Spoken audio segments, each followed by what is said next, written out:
Morning Africa CI Africa TV mbokk yi ñu leen di nuyu fii si beneen edition of the Good Morning Africa program xam ngeen ne rek it's the week ending edition of here on the studio here and comme nuñ ko dee baaxoo di defee rek saa su ne rek dañ leen dee andil first with the studio stories then we go to our newspaper review maa ngi fi nekkal ak suma naataango yi ton rek nuyu gaa ñoom tamit ñu nuyu the viewers here before ñu kickstart with the program Mariam ñu ngi amee fi Mariam Jara and of course Modou Nyang kuma de sonal saa su ne rek fii si studio bi fii Mariam good morning. Good morning Julde Njie, good morning Africa, good morning the whole world. maa ngi nuyu ku nekk sa tur ak sa santa di leen welcome back to another edition of Good Morning Africa. It's Friday, Juma Mubarak to the Muslim Ummah and it's the final day of the week, next week inshallah. So di leen wax ne stay put and don't go away. Stay put and don't go away. That's Mariam Jara. And good morning, Modou Nyang. Naka nga def? maa ngi fay. Nuyu naa la bu baax a baax Julde Ndiaye soirée nuyu itam Yaay Mohamed nuyu itam jamono ji ñi nga xam ne su jotee rek ñu ngi seetaan ay Africa TV si réew mi ak si bitim réew di nuyu itam bu baax suñu naataango Amadou di ko ñaanal jàmm fu mu nekk tey wéetal na place bi waaye tey moom am naa fi ñaari soxna te xam naa ne moom tey may yëngal daal waaw. tey lu ma neex rek mooy am. Diga ko mu ne lu ko neex rek lay am ok no problem. te ñaari jigéen ñoo la ko soraaw te warloo bu bëri sax waaw. su boobaa ñu xuus rek dem si straight to new studio stories, and of course we know that the University of the Gambia is currently rolling out its online course. Loolu noonu la ñoo wax fii in a moment. Ñu go straight to the University of the Gambia guys and plans yuñ am currently for the classes, as we know that right now the country is in a 45-day public state of public emergency. So ñu wax ci loolu noonu su boobaa ñu go straight to that. The plan for University of the Gambia to roll out its online classes has reached a maturity stage, with students currently busy on the registration process. After a week of delay in the process, internet classes will now kickstart on Monday, 28th of April. The Ministry of Higher Education promised to offer unlimited internet access to all students of the university. Government ordered closure of all schools and universities last month as a measure to contain the spread of the coronavirus, but the university can no longer cope with the extension of the break of 45 days. Our colleague Ibrahim Presba is right now at the Kanifing. Before we bring that, our colleague there, Ibrahim Presba, at the Kanifing campus, gis nañ ne the University of the Gambia guy dañ announce fii Barrow dafa announce a 90-day of state of public emergency, waaye gis nañ ne National Assembly bi buñ toogee ñu waxtaanee ko ñu realize ne loolu noonu dafa bari, so ñu reduce ko to 45 days. waaye ñoom even that 45 days the University of the Gambia mënuñ koo cope. ñoom ñu ne dañoo introduce what they call online courses pour seen students yi mun a jànga online. So lan moo nekk briefly rek seen jàngat si loolu noonu considering tamit the internet penetration fii si biir réew mi. waaw Julde Njie comme xëj na ñoom seen gis-gis daal dañ foog ne daal lu ñoo def nii lu am solo la daal, waaye man comme man suma xalaat bu gàtta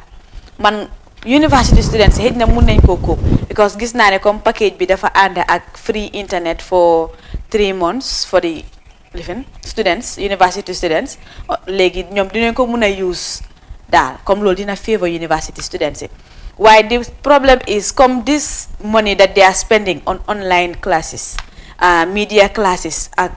radio classes, even most of the students are not benefiting from it. Students you bari nekkuñ di benefit from this thing because there are some people they cannot afford the online classes. There are some people they mun na am rajo sax amuñ ko ba gaay di am télé. am na ñu nga xam ne am nañ ko sax waaye xale seen bopp sax ñoo amul interest. dafa am xale yu nga xam ne fekk demuñ classe toog pour jàkkaarloo teacher bi mu wax leen suñ jàkkaarloo télé bi sax xale yu bari télé luñ ko def mooy seetaanoo kaay entertainment. so su ma waree toog si kanami télé bi nga ne ma damaa jànga so loolu dafa xaw a doy waar daal man daal xaw ma keneen de waaye man mii sax suñ ma waroon a teg si kanami télé bi ñu ne ma jàngal daal dafa foni trop parce que télé daal lu ma si xam moo nekk béggee seetaan du dal suma xol. waaw su ma waree toog ñu ne damaa jànga léegi soo waree jànga sax soo jàngee waaw no problème ma toog soo understand te kan ngay laaj Julde. boo understand koy laaj. am na solo torop Mariam Jara foofu noonu Modou Niang gis nañ ne University of the Gambia most people ñu bari ñu ngi wax ne gars yi dañ laaj a lot dëgg la ñoom ñoo nekk di highest learning institute in this country waaye ñu bari ñu ngi wax ne gars yi amuñ mel ni seen journalism school bi amuñ i lab amuñ i yu bari seen naka la science lab bi tamit amuñ yu bari foofu noonu waaye foog nga ne dafa necessary woon pour jël xaalis bu mel ni dugal ko ci online course considering ne ñun suñ internet penetration bi sax ci Gambia bi fii strong ut noonu. waaw julde am nga léegi dis coronavirus système bi lu bari la ci réew mi war a jàngee ak àddina bi sax comme noo ko waxee léegi because xam nga tabax yi neen rek taxut ñuy wax because comme noo ko waxee gars yi ci seen fu journalisme bi di ko defee ak yeneen areas yi yëpp bagage yi fa war a nekk dafa war a nekk lu nga xam ne lu complete la mat waaye lii tam nag dinañ si jàngee ba nga xam ne ni ëllëg da ngaa gis ne ñu am interest pour def online bi du nekk problème si ñoom waaye anyway comme noo ko waxee rek neen defar si biir balaa ñoo defar si biti so loolu nekk na lu am solo waaw. alright ñu defar si biir balaa ñoo defar si biti looks like our correspondent and senior editor of iAfrica TV Ibrahim Presba is right now at the Kanifing campus to share updates of the level of preparedness. Good morning, Pres. Good morning, Julde, and welcome to the Kanifing campus of the University of the Gambia. So what is going on right now at the Kanifing campus of the University of the Gambia? In the campus here, it is like a typical recession mood. All doors are shut, classes are shut, tables are empty, chairs are empty. So the gate is open actually for, people to come in and out, but we know schools and universities were ordered to close by the President of the Republic last month with a view to contain the spread of coronavirus in this country. So students are not coming and lecturers are also not supposed to come because it is a recession time because of the COVID-19. This place, knowing Kanifing campus in a normal situation, should be a busy campus. The traffic of students and lecturers all over here is normally at a peak at its peak all the time, where you don't have space to do any private errands here. But for the meantime, as you can also notice on the background, the place is empty. It is cool and quiet here. Interesting. So could you tell if the UTG is all in order for the online courses of thousands of students? A part of efforts to mitigate the loss of contact hours and the semester period by the UTG is now to go on online classes with the students. University is we're talking about thousands of students who should now take the option of continuing learning through the internet. And the university established a task force committee that was working on the modalities and the means to have this happen. This is now the time for the university to communicate to students to get ready for back to school, but in the online way. So later in the day, we hope to speak with the university officials to explain detail of what is done so far. But as the administration is speaking to us already, we know that the system is in place and the university is ready to use Google platforms right now to continue learning and then end the closure of school or the informal break that is observed due to the coronavirus. Interesting. So what assurance is the administration giving to students to make up to the lost time?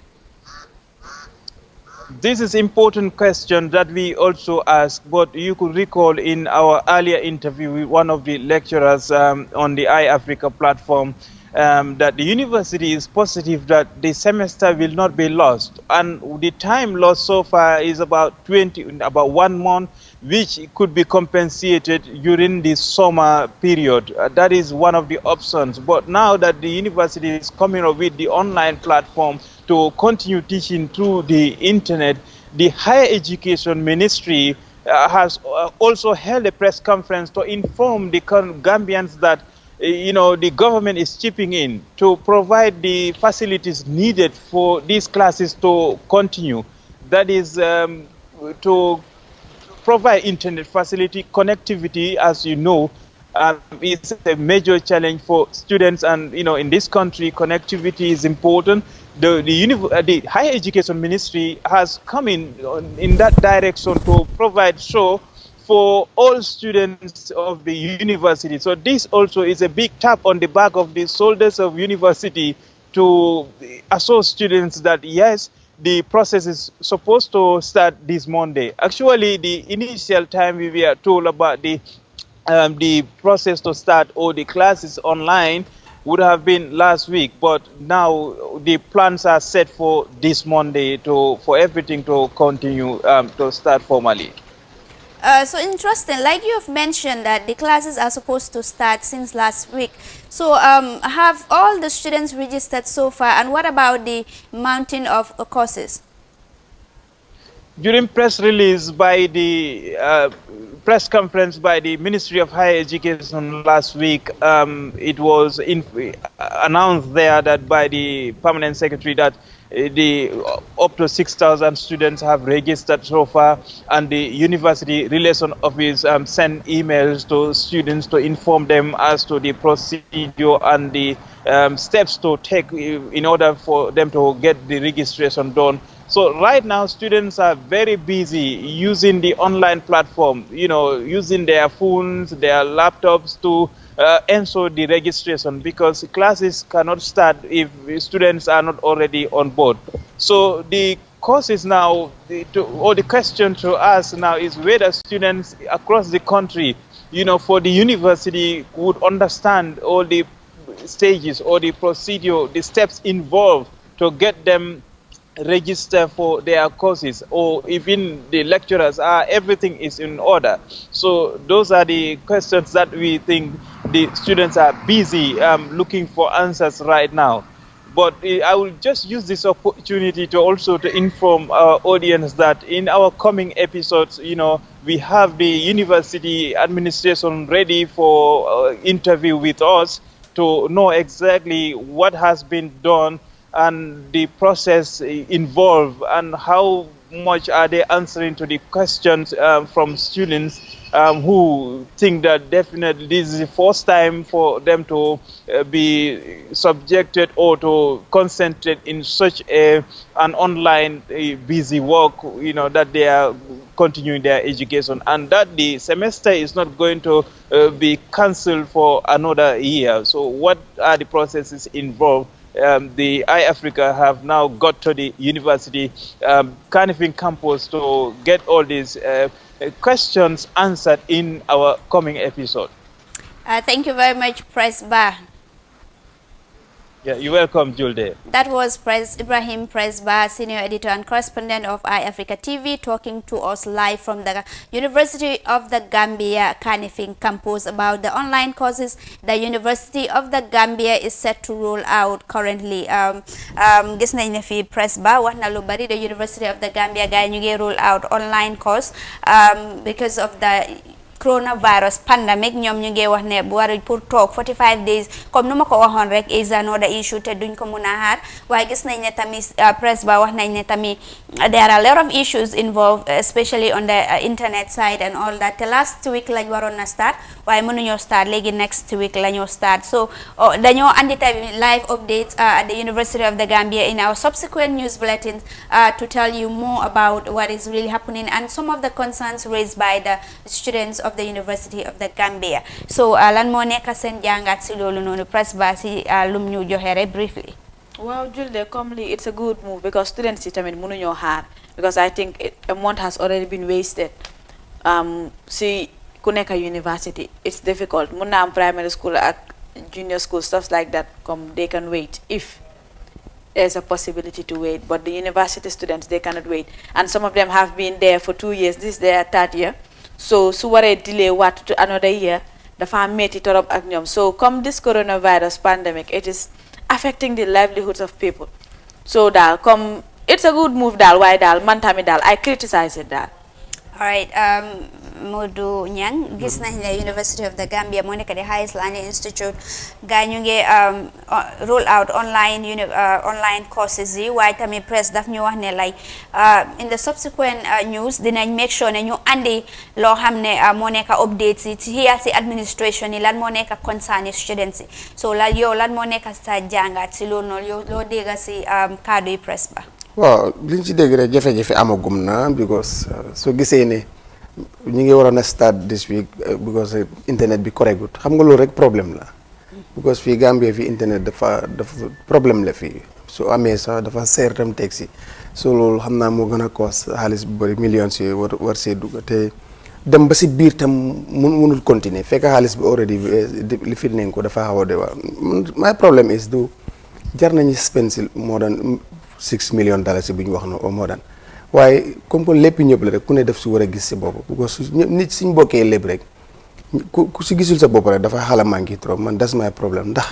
li ñoo def nii ñu ko seexa yëpp dinañ si mën a gis seen bopp su nekkee ñu ko seexa yëpp gis nañ seen bopp it's not a problème jar na lu ëpp loolu because jànga bi la su nekkee na nag some people ñoo see bénéfice ñeneen loru si so dafa nekk saafara buy jur jàngoro te loolu dafa difficult pour ñu gis seen bopp because ñu ne a university of over 6,000 students pour war a satisfy 6,000 students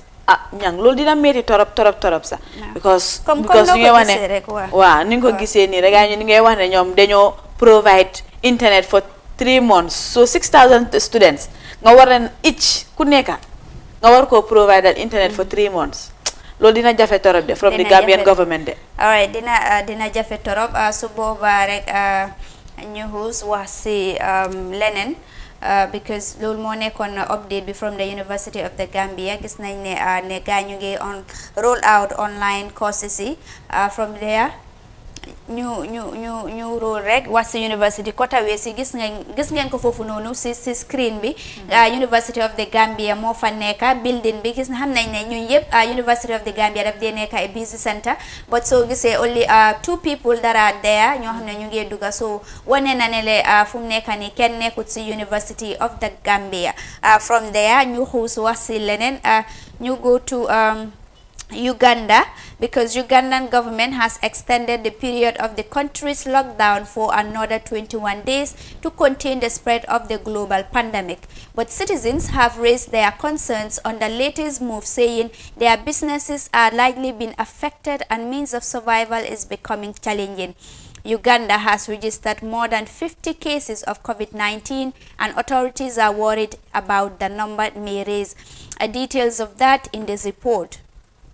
Ugandans will have to continue staying home till the 5th of May. President Museveni says the country needs to fight and defeat the disease in the next days. But some Ugandans say life is hard without work. I have 30 workers, but each of them is calling me asking me for money, telling me to send them food. I have run out of money. Right now, we no longer work. We have no jobs, we need food and we need to take care of our children. Our children will soon be going back to school. We need money.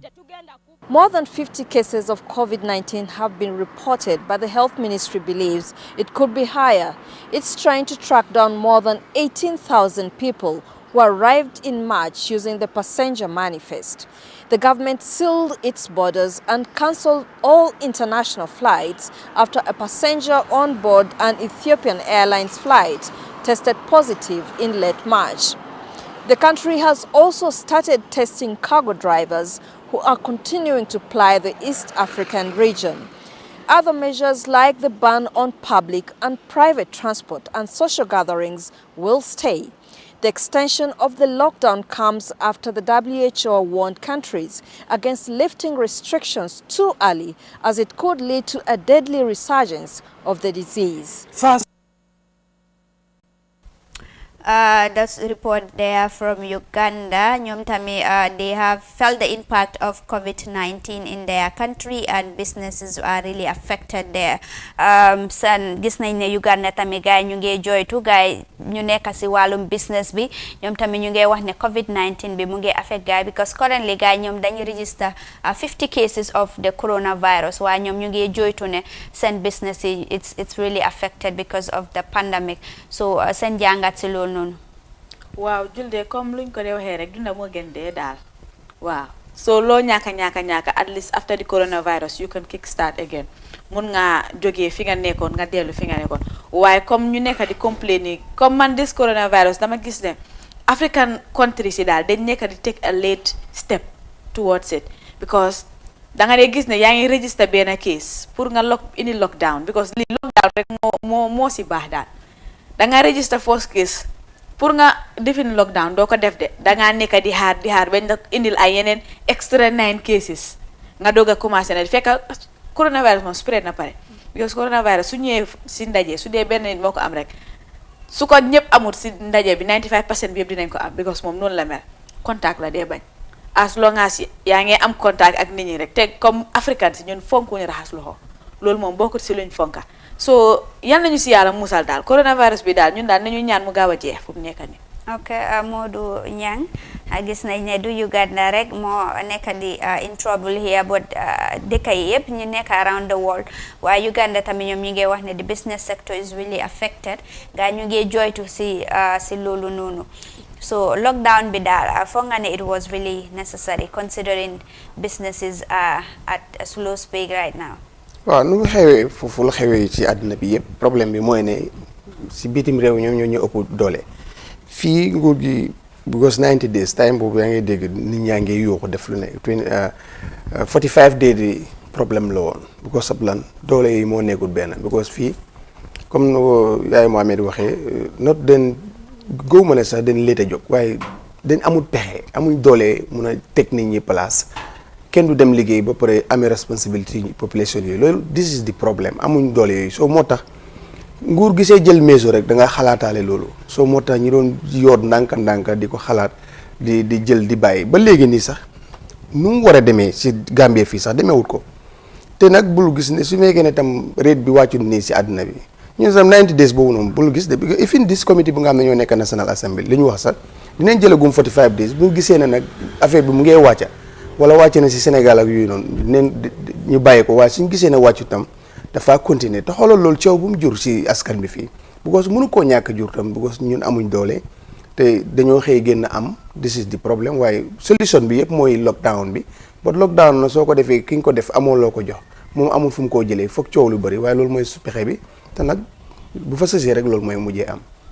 waaw baax na léegi daal mu ngi noonu Uganda moom tamit gars yi their businesses are really affected due to the COVID-19 from there also we move to another story with the same thing talking about COVID-19 as you know right now it's a global pandemic and all the countries in the world are affected. We move to South Sudan also where it has an impact on the people there because the lives of the South Sudanese have really deteriorated conditions of South Sudanese with many confronted with food scarcity. The people in the country have witnessed different crises in past years leading to over 1 million have been displaced and live in terrible conditions. United Nations Food Agency have been providing food assistance for many affected in remote parts of the country. Details of that story in this report. Then the locust invasion that worsened the economic crisis in South Sudan followed. Add to that the 6 years of civil war that has already devastated agricultural production at household levels, leading to hunger and acute malnutrition. The situation has forced South Sudan's government to seek help from aid agencies to assist those in need. But the challenge is getting aid to the needy. But we're trying to do it in a place which is incredibly difficult, where the paucity of infrastructure, the inability for people to get access to markets, to actually leave their community to trade, is, I think, one of the hardest places in the world today. The United Nations says it is still providing shelter to more than 180,000 South Sudanese displaced people. South Sudan's government says more than 1.2 million people are living in internally displaced people's camps in the capitals of the 10 states in the country. Juba says with coronavirus in the country now, the displaced people should return to their own homes to avoid crowding. We totally depend on food distributed by aid agencies like WFP. I don't go to the market because I don't have money to buy anything. The food is okay for us adults, but my children always complain after eating for a week. They say they are tired of eating the same thing, but we have no other option. Most food consumed in South Sudan is imported from neighboring countries. With measures being put in place to prevent the spread of COVID-19, many countries are reducing their export preserving food as they prepare for a possible longer period of lockdowns. South Sudan's Relief and Rehabilitation Commission says reduction in import of food will negatively affect the food security situation in South Sudan. At the displaced people's camps, aid agencies say they are putting up measures to stop the spread of coronavirus. At the entry point, what we actually ensure it is happening is our beneficiaries that are coming to receive our ratio first start by hand washing. Everyone that comes for this food ratio receiving has to actually make sure washes their hands with the soap, and then comes and sits in a queue on chairs and ensuring that at least a distance of 1 to 3 meters is being observed. South Sudan's government says it is concerned that food insecurity in the country could lead to cattle rustling and intercommunal violence. That is the story there on South Sudanese citizens who are actually over 1 million have been displaced and others living in terrible conditions due to the COVID-19 impact. I guess from Uganda to South Sudan and to many other countries around the world, South Sudan taminyom tamidañ am hit with food scarcity ci sen country bi xam nañ ne moom food mo gana am solo joolaayi ak séeréer yi moom duñ mën a nekk without food, so xam naa ne ñooñu moom dañoo sofa trop ñu ñaan yàlla rek loolu buñ am the same thing in the country here. waaye mu ngi noonu seen jàngaat si report boobu noonu. waaw julde comme food scarcity moom comme bori South Sudan yooyu dafa metti man comme lu ma gis ci report bi sax waaye comme dafa am lu ma notice South Sudan dañ am fertile soil ba pare comme suuf bi ci boppam mu ngi am ndox. So man dafa am lack of comme lu ma gis World Food Programme lu nga xam ne gars yi nekkoon di ko def because Olof Njaay daf dee wax ne bala nga ma may jën bés bu nekk nga jàngal ma nu may nappee ñii dañ am fertile soil ñu ngi am suuf bu nga xam ne mu ngi moist, so why not ñu teach leen farming because xam naa ne Sudanese yi moom mënuñ farming because of comme this long while war bu gars yi yaagaa am ak yooyu noonu because comme nit ñi amuñ doole sax soo ko gisee da nga xam ne nit ñi amuñ kàttan waaye why not ñu def farming ñu build rice because mi ngi am benn place bu nga xam ne ñu ngi ko wone maa ngi gis ni ñaa ngee tiba ndox bi fii kon fa mel ni moto mu fa paan ñu ngee tiba ndox bi fii di ko sotti ne le pour xam naa moto bi ñu mun koo génnee ak yooyu noonu.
di sàmm jàmm si biir réew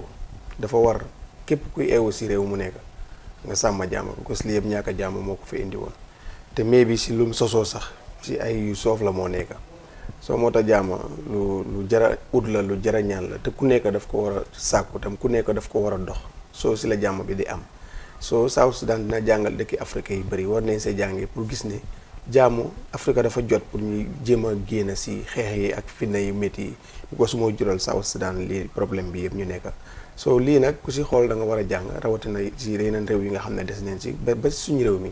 ñuy wax jàmm di sooxoot jàmm di def jàmm soo si la lépp xaj si la développement xaj right now ñoom taluñ sax béy luñ tal rek mooy loolu ñu leen a wàccal pour ñu dundee ko bu ko isnot dafa gën a woos waaye there was a time dëkk bu am koom-koom la woon because ñoom dañ bëri jur ay nag ak yi loolu rek mënoon nañ see dund waaye dem na ba nga xam ne ni gis nga ñaata millions yi nit ñoom ñëpp fu mu nekk ni amuñ dëkkuwaay bi correct so loolu yëpp ñàkk a jàmm la te ñoom si seen bopp ñoo ko jural seen bopp xëy na ñoo def ba jàmm aw moo tax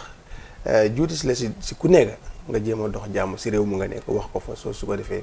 yu mel ni du fa amaati ba pare itam di ñaax African presidency ne ñuy fexee di doxal dëgg di def dëgg pour seen dëkk yi mun a am jàmm ñu fàtte ay xeexaxuloo yi parce que amatu njëriñ moo ñu tardeel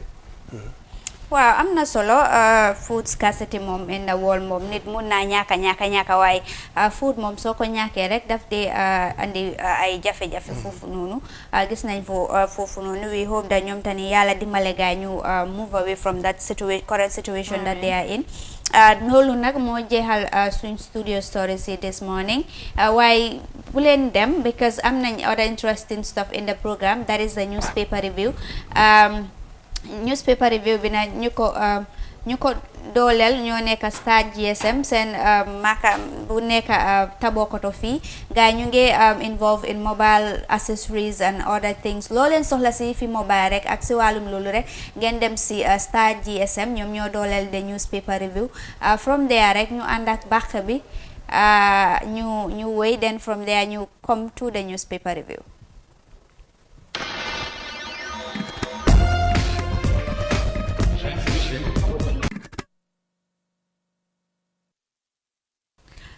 waaw from that bàq bi rek ñu ngi nuyu tamit borom bàq bi nama nañ ko torop nag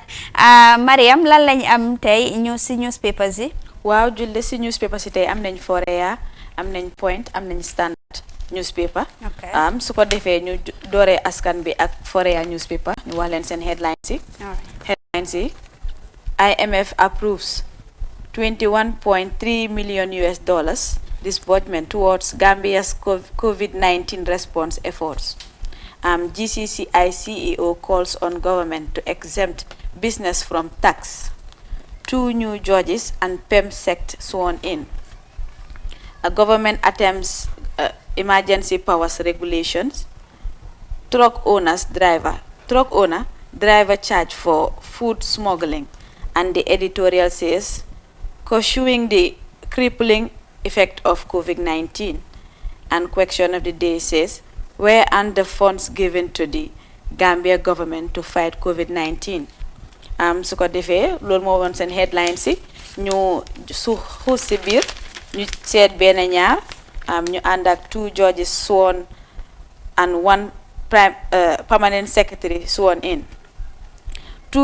Two new Gambian judges and a permanent secretary were sworn in at a ceremony held at the State House on Thursday, April 16, 2020. A State House press release revealed. President Barrow noted that such a development impacts positively on the country's democracy and promotes investment for the socio-economic development of the nation. Gambianizing the judiciary has been central to judicial reform program of his government national development plan. Lolu dañ wax ne dañ sworn in ñaari judge si US ak benn permanent secretary. Adama Barrow mu ngi wone ne comme moom lii daal comme Gambianizing the law loolu dafa bokk si lu nga xam ne moom loolu la bëgg si national development plan am daal si government am moom bu moo lifin daal loolu daf si bokk lu nga xam ne dafa bëgg a Gambianize the judiciary te man loolu daal man tam ànd naa si because comme mostly especially the previous government mostly daal li fi daal nekk yëpp Nigerians yi ñoo fi daal nekk judges soo jógee daal because Gambians yi ñu ngi jàngaloo suñ jógee tamit tey ñu jël ne comme doomi réew mi am nañ si ak yelleef ñu war leen a def lii man loolu kontaan naa si torop sax. Mariam dafa am solo comme noo ko waxee Gambianizing the judiciary gis nañ ne comme noo ko waxee rek in the past years dañ dee gis ne so many judges in judiciary in our courts ñoom dañ dee nekk foreign nationals. The importance of Gambianizing the judiciary is that ñuñ dañ understand suñu own laws yi and we will better relate with the situations on the ground than koo xam ne like dafa jógee outside mu ñëw si dëkk bi fii te dafa am solo torop lii dafa wane ne Gambia is really moving forward because before dangaa gis ne the whole court bi dangaa gis ne few Gambians ñoo nekk am the qualification to actually be judges waaye now gis nañ ne ñu bari ñu ngi nekk judges. That is a laudable initiative. It shows ne Gambia it's moving because an educated nation is a wealthy nation, and that is what I believe in. If people are aware, they really know what they are doing, they know their rights and responsibility, they are educated, then from there they can think critically. Then from there dañoo mën a move the country forward. Why so they dañ am a country where the citizenry are not educated, that it becomes very problematic because at the end of the day dañoo nekk a yes no nation. Whatever the central government says, we go by that. We don't have the mindset to really critically analyze national issues. But right now so the citizenry nag they are educated, we can really debate and then you come to terms. Waaw ñang si lu gàtta rek lan nga xam sa xalaat because government bi ñu ngay wone ne dañ bëgg a Gambianize the judiciary. waaw Gambianize, Nigerianize, Africanize. ñi fa ñëw li leen war nañ ko def mooy di important thing. Adama Barrow daf leen fa teg boo neen àtte li nga xam ne mooy dëgg. nekkul ne moo leen fal rek lu ko neex tam la ñoo def loolu te am na yaakaar ne du loolu mooy am. dina rafet pour lu nekk rek nga gis ci sa boppa dafa am solo comme nu mu fi amoon bu njëkk bu ko jooji yi seen tur yi sax yow doo ko dee mun a pronounce bu ko okokoko jooji okoko yooyu ñoo fi nekkoon waaye right now mu di nga fa fekk jooji Mohamed Modou loolu leen xam but anyway nem leen doxal seen judice si namal ak ku fi munta nekk li leen war àtte bi neen ko doxal te xam ne fii dañoo àtte fii but ëllëg tam àtte dafa am te loolu nag ku ko si deful nga bàyyi xam ne di nga face beneen judges mooy bu mag bi te the most important thing neen li leen fa teg neen ko def bu ñu parlantool li nga xam ne mooy seen liggéey neen ko def ni mu waree su ko defee plus ñu nekk ñëpp doomi réew mi dafa gën a am solo comme ni ñu ko waxee parce que ñoo xam rox-roxaat yi ñoo gën a xam si loo si fii nii donte am na sa ñeneen ñu nga xam ne dëkkuñ fi xam ko waaye anyway di most important thing neen doxal yoon rek su dalee si kaw Adama Barrow su dalee si suma kaw su dalee si kaw keneen ñi doxal ko rek te xam ne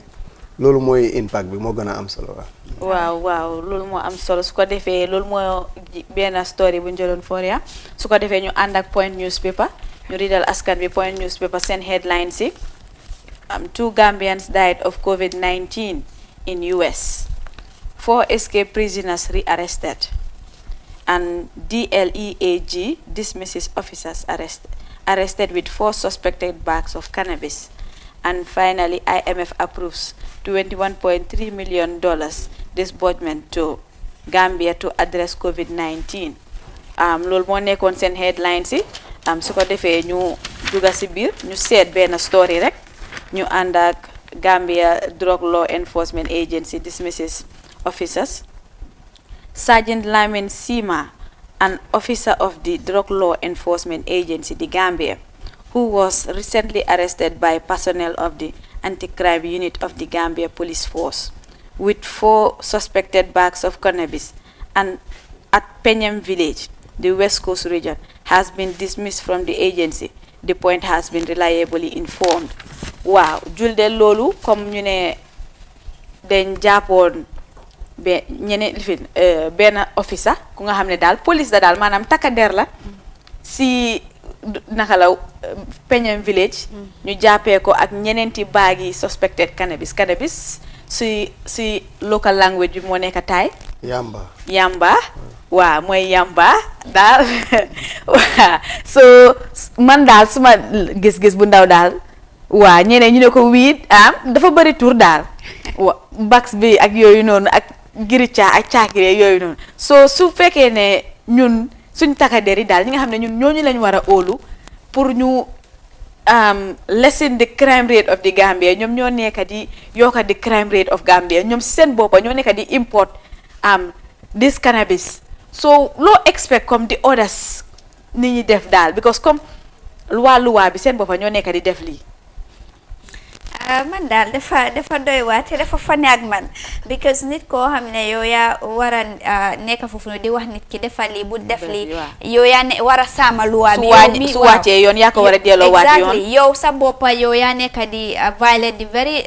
laws yoo xam ne yow yaa ko war a sàmm loolu noonu is scary te is very very disappointing and shameful but anyway comme nu mu ko waxee rek daal ñoom def nañ seen own cause because dañ ko dismiss lii daal du wane dafa wane set a very good example si ñoo xam ne dañ bugga ñoom tamit embark on such a thing because soo naree jël this cannabis yamba bi nga jël ko si keneen because mu ngi break loi bi yow si sa boppa loolu noonu nga ko jëfandikoo te loolu noonu dafa nekk loo xam ne dafa doy waar torop ñii dañ war a bàyyi seen xel yi si loolu noonu te recently gis nañ ne waa takkader yi gars ñu leen accuse of so many things léegi from time boobu la fii la woon army bi léegi fii la drug law enforcement agency next we don't know what will happen so it means takkader yi gaa ñu ngee tuumal gaay lu bari si loo xam ne dafa ñaaw ay ñaaw tax yu bari te loolu dafa nekk loo xam ne dafa ñaaw te waru taxapun fii si Gambia bi because ñi si ñoom la ñoo seet ñi si ñoom la ñoo seet exemple boo xam ne like is a very good example ñoom ñoo ko war a seet waaye su dee ñoom ñi seen boppa ñoo war a xam ne ñoo war a sàmm luwaa bi ñoom ñoo ko nekk di break then what do you expect from the citizenry nit soo ko waxee lii dafa wax ne yéen seen officer bi sax mu ngi doon lii mu ngi doon am taay o yamba ak yooyu noonu loo ko mun a wax soo loolu noonu dafa nekk loo xam ne dafa disturb réew mi dafa delloo réew mi kanam nit ñi dañ war a bàyyi seen xel si loolu noonu torop sax ñoo xam ne dëkk bi ñu ñoo ko moom ñu ñoo ko liggéey benn national outside du génn foofu ñëw defaral na suñu dëkk bi waaw dëkk bi dañ ko war a defar ñoo ko moom daal soo ñang lan ma si sa jàngat si nga war a toog ki takka der bi nga xam ne moo war a teg nit si yoon muy wàcca yoon waaw am nga service man si wala ñoom ñëpp si société bi leen jógee mun naa am kii sax su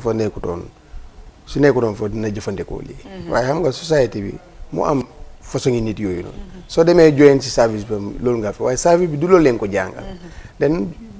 on jukkoom la jël mu dem def lu nga xam ne àndut ak loi den loi tam def na li war si moom so exemple la boo xam ne keneen ku ko def ëllëg di nga ko gis waaye dafa xawoon a yàgg si réew mi système bi xëy na dina wàññeeku si kanam tuuti waaye dafa xaw a yàgg nag suñ bàyyi xel lu yàgg la woon di nekk di am si service sécurité si di dem di jëli bagage yi fa lay ñëw because dafa xaw a am xaalis te xam naa seen salaire moo ndaw waaye fekk du jegewut ak yoon du loi waaye exemple bu gars yi jël daaxa ko si service bi ba pare caaj ko yaakaar naa dina tax ñeneen moromam yi gën a bàyyi xel waaye bul fàtte ne naal si ñii ñëpp si société bi leen bokk te société bi tam ñoom la ñoo jàppaan ñooy dem di uti bagage di ñëw di ko uti waaye tàggatu bi nga tàggatu ba ñëw nekk sécurité moo war a tax xamal la loo moo waroon a tax nga jomba dugg si yu mel nii so dafa am benn paa bu ñu mun a dafa am paa yi yaradiku mu ne ma paa bu yaradiku amul de xale yi yaradiku yi rek ñooy ñëw màgg nekkaat paa bu yaradiku waaw wax nga dëgg su ko defee foofu noonu loolu la ñuy tënk ñu ànd ak standard newspaper su ko defee ñu ridal askan bi standard newspaper seen headlines yi government announces amendment to emergency regulations May tells Barrow not to politicize COVID-19 funds police report alone cannot determine Melville's case philanthropist assures Gambians to more food relief. And finally, Dusano warns Jimara may recall accidental naam. Wow, loolu moo nekkoon seen headline yi su ko defee ñu dugga ci biir ñu ànd ak government announcement to emergency regulations following serious consultation and thorough evaluation of the impact of the emergency power regulation on the life and livelihoods of citizens and its overall effects on businesses, especially those deemed non-essential. The Gambia government has amended sections of the regulation to ease the burden on citizens as well as accommodate all stakeholders. Therefore, acting on the powers vested in him, His Excellency President Adama Barrow has today amend the state of emergency powers regulations governing open markets and shopping areas, as well as the transportation of goods and essential commodities. Effectively, immediately, all persons trading in food products in any market in the Gambia shall open business between 6 a.m. to 1 p.m. each day. Similarly, persons trading in non-food products in any market shall now open between the hours of 2 p.m. and 6 p.m. daily. Wow, lolu Adama Barrow xam nga dafa defoon declaration ne non essential workers yi dañoo tëj den ñu nga xam ne ñooy jaay lekka rek ñooñu ñooy open waaye change na the law ñu ne luwaa si doole bu mu ko may change na law bi mu def ñi nga xam ne dañoo jaay lekka maanaam jënd njaay marché dañoo dem suba 6 ba 1 ñu waaca den ñi nga xam ne jaayuñ lekka ñoom dañoo dem 2 ba 6 ñu tëj waaw man loolu suma jàng daal gis naa ne am na solo parce que soo waxee ne jaaykati lekka rek dem ñi nga xam ne jaayuñ lekka li ñuy jaay la ñoo jëndee lekka soo suñ jaayee duñ jënd lekka soo juddee yow lu si sa jàngat comme noo ko waxee rek Mariam dafa am important story because many people ñu ngi complain this regulation si government bu mu announce state of public emergency loolu noonu favor wu nit ñi because gis nañ ne fii Gambian bi is living from hand to mouth meaning dangaa dem liggéeyi loo munti am nga ñëw lii séedoo ko ak sa njaboot yi ngeen am li ngeen naa lekka fii daal sutura bi moo gën a bari ñu yëpp ñun si Gambia bi xam nañ ne lu fi nekk so dafa am solo torop comme regulation bi nuñ ko ameen ne because Gambian bi du mun a toog du mun a liggéey doo wax nit ki toogal si kër bi fekk mun doon liggéey joxloo ko dara lu moo jëfandikoo loolu dafa ne andi jafe-jafe torop si biir réew mi te dafa aman impact on the economy waaye su dee ne regulation bi ñuy jaay food bi ñu ñëw from morning to 1 ñeneen from 2 to 6 but I think that is very very important loolu tamit di mun a encourage social distancing because gis nañ ne ñu bari dëgga la dañ ko baan waaye ñu bari ñu ngi laaxu di jaay yeneen ay because foofu la ñoo amee lu ñoo dundee so dafa am solo trop that now the government bi announce na li soo demee fii sax sa yeneen marché yi di nga gis ne xëccoo bi ñiiroo bi ŋaaroo bi da nga gis vendors yi ak police yi ñu ngi daw ñeneen seen bagage yi ñu ngi yaaxu fële and all lu yëpp jaru ko fi understand nga COVID-19 dafa ñëw ñu yëpp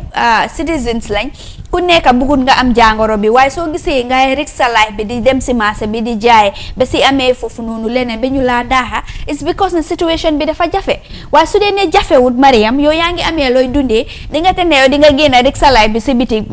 foofu noonu doo ko risk so I think ne security of the police yi tamit dañu war a cope with the citizens ne xam nga ñu xam ne lii situation bi is not permanent is temporal dina romba waaye dañu war a bàyyante xel rek ñu xam ne ñu yëpp Gambian lañ te fu mu nekk ni ñu yëpp xamante nañ situation bi on the ground ñu jàppalante rek ñu def ko easy dan nit ki su ñëwee xam nga pirim param bagage yu mu doon jaay yëpp xamuloo nu mu ko amee loolu yëpp di yaaxu amu fi benn njëriñ waaye comme que régulation bi am na léegi jaaykat bi dina xam ne time bi ak time bi laa war a ñëw time bi laa war a close keneen police bi tamit xam na ne kii time bi la war a ñëw time bi la war a close su boobaa jafe-jafe du am waaw jafe-jafe du am Gambia moom mooy lii soo ñang yow lu si sa xalaat si loolu waaw am na solo comme mesure bu gars yi jël nii loolu la askan bi doon xaar bokk na si lu askan bi doon xaar am time bi ñëw bi ñu may leen ko parce que wax dëgg yàlla ni ko nit ñi foogee nguur gi mënut ko amee ku nekk li ko war loolu moom loolu kenn rek moo ko mun mooy borom bi nguur gi mënut lool kon bu ñu ëlbatikoo jël mesures yi waaye ñu fekk nañ ko nañ ànd ak mesures yi itam respect ko ba nga xam ne ñi ñu ko jox tam ñu respect ko yaakaar naa mooy comme marché yi ñuy jaay ay ndugg ak ñooy yu sew yooyu noonu te ñoom bu tuuti jotee ñi tëj den ñi nga xam ne ñoo amee yeneen bitig ubbi six ñi respect nag lu nga xam ne loi bu parce que lii leen doon jooy bokk na si parce que ñun dem neen génne neen ay yoon si mbedd bi di wax askan bi comme que nag nguur gi jël na dogal bi mesure bu nga xam ne wax dëgg yàlla nekk na bu am solo feeboo na ñu bari su ko defee ñu respect ko kenn ku si nekk time bi la may bu jeexee rek nga daal di tëj dem ba suba ak jàmm loo am nga yóbbu ko kër dundee ko parce que lii leen doon ñaan nguur gi fekk na leen si ba ñu ngi si njaaramal government bi bu baax a baax nag bokk na si point yi doon xaar waaye des na yeneen ak yeneen ak yeneen waaw des na yeneen su ko defee fii la ñuy tàggatoo loolu moo jeexal suñu studio story si am Julde Njaay su ko defee ñu tàggoo ñu ñu dig leen dox daje ba Monday incha allah from another edition of Good Morning Africa. It's Juma. It's the last Friday of Rajab Lam. Last month before Ramadan. It's the last Friday of Rajab. So next Friday, inshallah, it's Ramadan. So ñu ngi wish everybody a happy Ramadan in advance. Di leen ñaanal yàlla may ñu jàmm ñu dugga si a jàmm fekkee ko jàmm te ñu tal ko mun ko tamit yal nañ ko mun Ramadan bi daal yal nañ ko bu baax because Ramadan moom nga xiif mooy loolu so wasalaam daal maa ngi caalit Modou waaw jërëjëf Julle yaay Mohamed jërëjëf ak ñu doon seetaan ñëpp si réew mi ak ci biti bi yooyu ñëpp ñu ngi leen jaaramal waaye di leen wax ne rek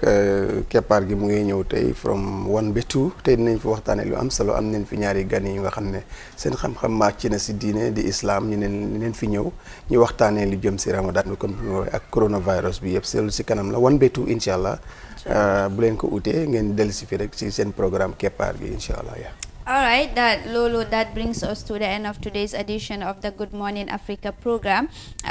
Mbokk yi lii moo jeexal suñ today edition of Good Morning Africa program waaye nag joolaa yi ak séeréer yi nag gaay ñu ngi challenge because Ramadan mu ngi ñëw gaay dañ bëggoon because of this COVID-19 gaay ñu forma Ramadan bi waaye it's not possible Ramadan bi still holds waaye ñu remind leen rek COVID-19 is well alive gaay ñu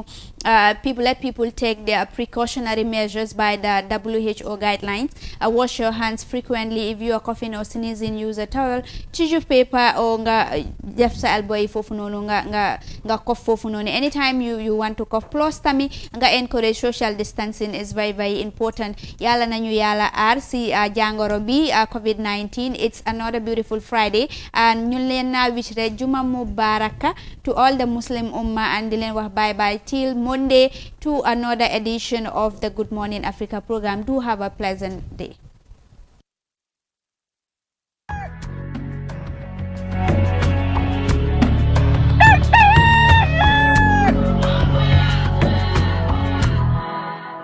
Have your say. Fellow Gambians, my government has approved a $500 million emergency fund, which the Ministries of Health and Finance will work on for disbursement and use to fight COVID-19 menace. xaalis bi tege yomb na waaye xam lu jafe mooy séddale bi niñ ko séddalee ak ndax danañ ko jox ñi ko yeeyoo wala duñ leen ko jox loolu moo jara laajte. cos loo xam ne la nit yee tax ñu joxe ko te nit ñi ñoo leen fa teg te xaalis ni nit yi la comme xaalis yi population bi la wax dëgg yàlla li gënoon mooy ku nekk gis sa boppa man su ma sañoon daal ñu séddoo ko nu mu waroo buñ si def xaaj loo ñii diw nañ ko si ku nekk loo war a am nga am ko. askan bi seen dem ak dikk bu ñu wàññee mu jël ko def ko si loolu noonu participer ko si loolu noonu ba nga xam ne danañ mën a ànd ak moom si wàññi suñu dem ak suñu dikk. génne leen xaalis bi nañ ko génnee ñu def ko ñu defar suñu réew mi defar réew nag da nga koy commencé njàng mu baax nit ñi di faju feebar di faju tan feebar di faju dafa xemul kombo loolu affaire bi du kombo rek nañ génne ci àll bi yëpp ñu defar fa hôpital li war man mi nekk kombo moo war ka nekk fototo moo war ka nekk Paka Ndiogu moo war ko nekk feneen. waaye nit doo ko mën a wax mu teg këram joxuloo ko dara lu mu lekk soo ñun balaa corona dañu rey xiif moo ñoo rey. nguur bi su nekkee ne 500 millions Gambie ñaata population bi ñu ñaata lañ. 2 point or 1 point. ok 2 point boobu noonu su nekkee dañ ko war a séddale si nit ñi ku nekk ñaata la war a am. million su bëri soosu noonu nañ ko xaaj jox xel benn xaaf ñu téyegum ñu jël beneen xaaf bi yóbbu ko ci communauté bi ñu téyegum. silang ni nga arda ko bulu courant lu sotota ani borolu sayin pentanglu panande nyante hakilo falol fanan kanne ya foko nga ta si suwo kono man sala million be maburu nga bulo kono man sana la kuwol bebe kuwo be kala jeto hanen ñin min fankana fontolen ko nga ta si suwo kono fotolo man tara man sa do kuwol nin karo fate man tara kejo xaalis boobu dañ ko war a xaaj ñu jël xaaj bi dugal ko ci wéru yaram bi ñaareel xaaj bi dugal ko ci askan bi. Have your say.